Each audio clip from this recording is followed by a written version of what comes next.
គឺសំណាងយ៉ាងចំណាន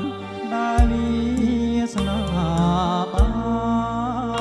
ននាំឲ្យរូបខ្ញុំចាំចិត្តគិតសងបំណងលើមុនអកំពុងធំឡាមជីវិត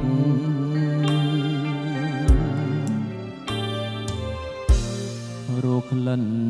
គូលាបជ្រាបសពប្រានត្រជាក់ព្រាបាននឹងទឹកអមរិត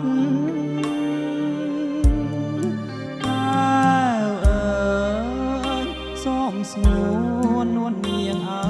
និនស្រោចស្រង់ជីវិតដោយប្រណី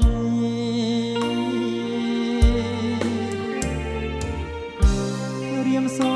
មផ្ញើប្រាណចំពោះមុខ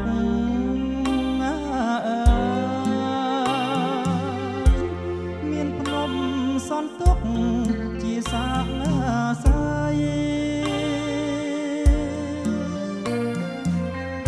បើខ្ញុំមិនស្មោះចំពោះស្រីសូមអ្នករលាយខ្ញុំចោលទៅ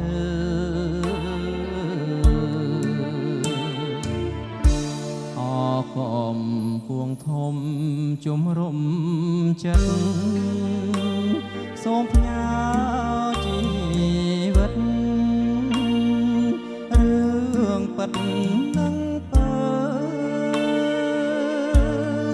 សូមស្ទឹងព្រៃប្រុងជួយចាជើរូបបើ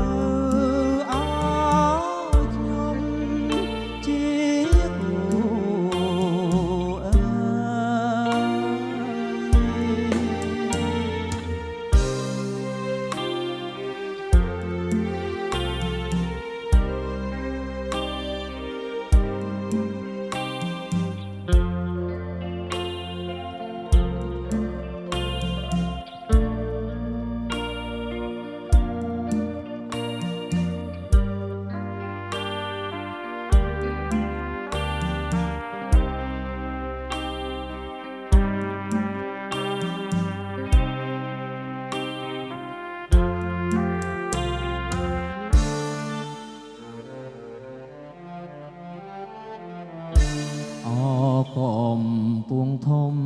ជំរុំចិត្តសូមផ្ញើជីវិតរឿងពិតនឹងបើ